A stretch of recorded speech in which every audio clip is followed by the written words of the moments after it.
I caught my sister kissing my boyfriend a week before her wedding, told her fiancé everything, and thought he'd ignore it. But what he did at the ceremony shocked absolutely everyone, including me. I'm 28.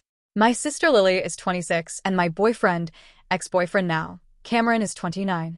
Lily's wedding was approaching fast, and I started noticing something off about how she acted around Cameron. At first, it wasn't obvious. Just small things that made my stomach twist in ways I couldn't quite explain. It started with comments. Lily would laugh way too hard at Cameron's jokes, even the ones that weren't remotely funny. She'd say things like, "Oh my God, you're hilarious," and practically double over laughing. I tried to brush it off at first, thinking maybe she was just hyped about the wedding and being extra friendly. But then I noticed more. She started finding excuses to touch him. A hand on his arm during conversations. Bumping into him as she walked past. Her eyes would linger on him when she thought no one was watching. My stomach would churn every single time. One night after family dinner where Lily had been particularly flirty, I decided to talk to Cameron about it. When we got home, I asked him straight up, "Did you notice how Lily was acting tonight?" He looked genuinely confused. "What do you mean?" I explained everything. The excessive laughing, the unnecessary touching, the way she looked at him. He listened, then just shrugged. "I think you're overthinking it. She's probably just excited about the wedding. It's harmless." His dismissal stung more than I expected. Therefore, I decided to keep watching, hoping I was just being paranoid. The next few weeks were torture. Every time we were around Lily, I found myself analyzing every interaction. She always positioned herself near Cameron. She'd sit next to him whenever possible. She found endless excuses to ask for his help with wedding stuff, even when I was standing right there. One afternoon at my parents' house for a barbecue, I went inside to use the bathroom. When I came back outside, my heart dropped. Lily and Cameron were talking in a corner of the yard, standing way too close. Lily was giggling at something he said, that specific giggle that made my skin crawl. The second they saw me, they stepped apart. Lily walked away like nothing happened. I felt nauseous and furious, but I didn't want to make a scene at a family event. I waited until we got home that night. "What were you and Lily talking about earlier?" I asked, trying to sound calm. Cameron seemed surprised. "Just wedding stuff. Music selections." "Why did you need to stand that close to discuss music?" He sighed, clearly frustrated. "There's nothing going on. Your sister's just being friendly." I couldn't hold back anymore. "She's throwing herself at you, and you're not doing anything to stop it." He looked hurt. "What do you want me to do? She's your sister." I'm trying to be polite. Telling her to back off seems rude. "You could at least set boundaries. Make it clear you're not interested." "I'm not interested." "There's nothing to clarify because you're seeing problems that don't exist." Therefore, we went to bed angry, the issue completely unresolved.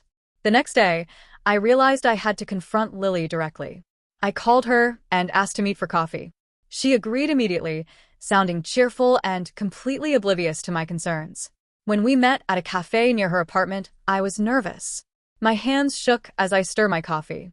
Lily, meanwhile, was buzzing with excitement, talking nonstop about wedding plans, flowers, the venue, her dress. After a few minutes, I couldn't take it anymore. I interrupted her mid-sentence. "We need to talk about something serious." She looked surprised. "What's wrong?" I took a deep breath. "I've noticed how you've been acting around Cameron. The flirting, the touching, the way you look at him. It needs to stop." Her face went through a whole range of emotions. Surprise. Confusion. Then anger. "What are you talking about?" she demanded. "I haven't been flirting with Cameron." "Yes, you have. Whether you realize it or not, your behavior is inappropriate, and it's making me uncomfortable." She laughed, but it wasn't a real laugh. "You're being ridiculous. Cameron's practically family. I'm just being friendly." "It's more than friendly. You're constantly finding excuses to be near him, to touch him, to laugh at everything he says. It's obvious what you're doing." Her face turned red. "I can't believe you're accusing me of this, especially right before my wedding. You must be incredibly insecure to think." "This isn't about insecurity. It's about respect. You're crossing a line." She stood up abruptly, her chair scraping loudly. "I'm not sitting here listening to these paranoid, ridiculous accusations. If you can't trust your own sister, that's your problem, not mine." Therefore, she stormed out, leaving me alone feeling awful and questioning everything. When I got home, Cameron immediately asked what happened. I told him about the conversation. He sighed heavily. I think you made a mistake. Sarah's going to be hurt, especially this close to her wedding. Are you taking her side? I'm not taking sides. I just don't think she was flirting. And even if she was, confronting her like that wasn't the right move. Now she's upset with both of us, and this is going to make everything awkward at the wedding. I felt tears building.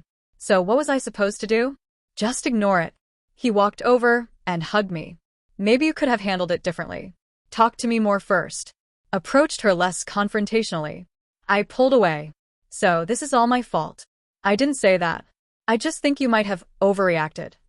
We argued for a while, but it became clear we weren't going to agree. Eventually, he went to bed, leaving me alone with my doubts. The days after that were tense. Lily stopped speaking to me entirely. My parents called asking why Lily was so upset. I tried to explain, but I could tell they thought I'd overreacted too. As the wedding approached, I wasn't even sure Lily still wanted me as a bridesmaid. Cameron was still invited, and he kept suggesting we both go to show there were no hard feelings.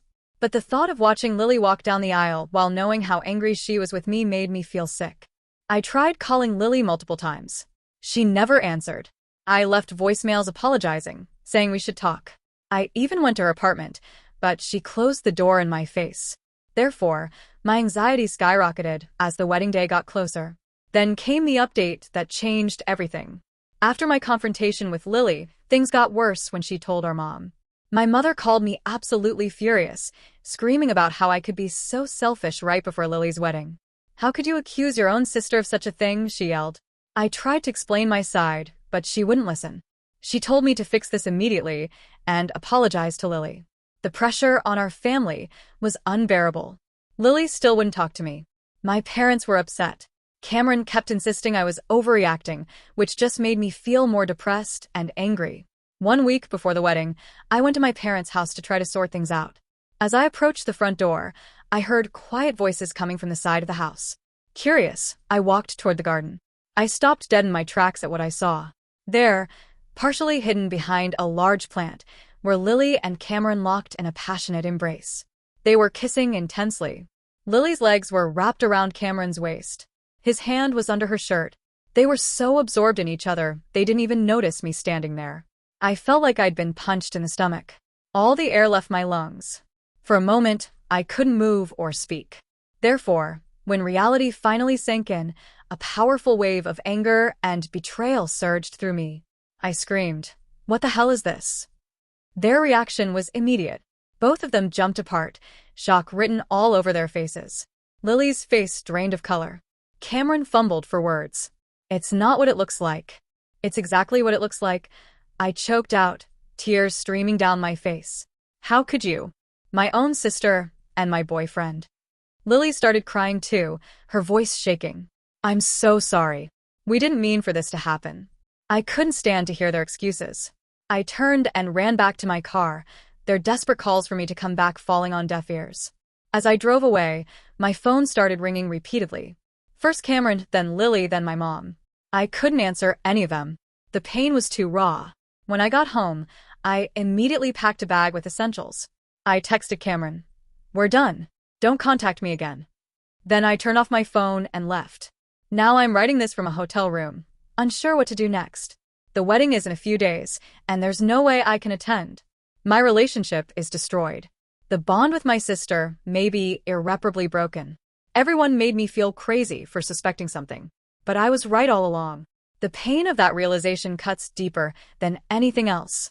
But there was one person who deserved to know the truth. Mark, Lily's fiancé.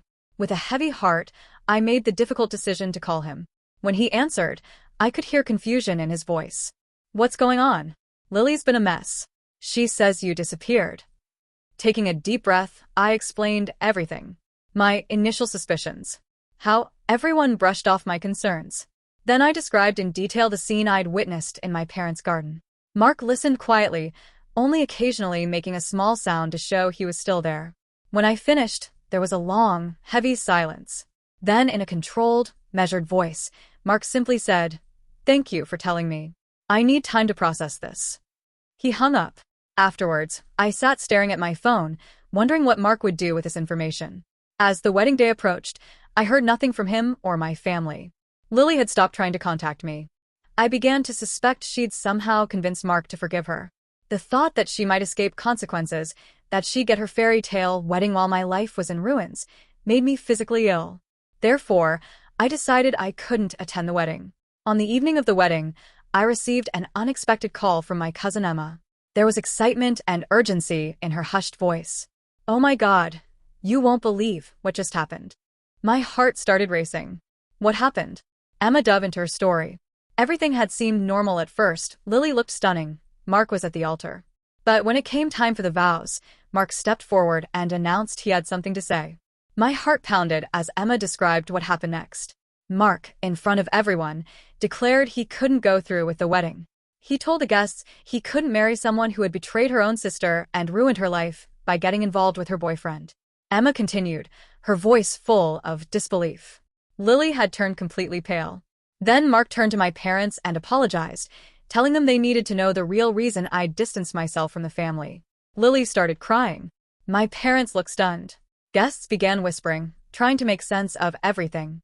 Then Mark walked out of the church, leaving Lily sobbing alone at the altar. "It was like something out of a movie," Emma told me. "Everyone's in shock. Your parents are trying to get the full story from Lily, but she's an emotional wreck." As I absorbed everything Emma had just told me, I felt a complicated mix of emotions. On one hand, vindication. The truth was finally out. On the other hand, deep sadness for the pain this brought to my family. "Are you okay?" Emma asked gently. "I'm not sure," I said truthfully. I never wanted it to end like this. After hanging up with Emma, I sat in silence trying to process everything. The truth was out. My relationship with Lily was broken. My relationship with Cameron was over. My entire family was in crisis. Therefore, I realized that even though the truth was clear now, it didn't instantly fix everything. Healing and rebuilding trust would be a long road ahead. But for the first time since this ordeal started, I felt a small sense of relief. At least now I could begin to move forward, free from the weight of silent truths dragging me back. What comes next, I don't know. I'll eventually have to face my family. But right now, I'm taking things one day at a time. If nothing else, this experience taught me the importance of trusting my instincts and standing up for myself, even when everyone around me questions my reality. To anyone going through something similar, trust your gut. Don't let anyone gaslight you into doubting what you know is true. The hardest part of this whole thing wasn't catching them together. It wasn't even the betrayal itself. It was the weeks before that when everyone I loved looked me in the eye and told me I was imagining things. When they made me feel like I was the problem for noticing what was right in front of me. They wanted me to be quiet, to ignore the red flags, to prioritize keeping the peace over protecting myself. And I almost did. I almost convinced myself I was being paranoid, insecure, crazy. But I wasn't. I was just paying attention. Sometimes being proven right doesn't feel like winning. It just feels like everyone else finally caught up to what you already knew.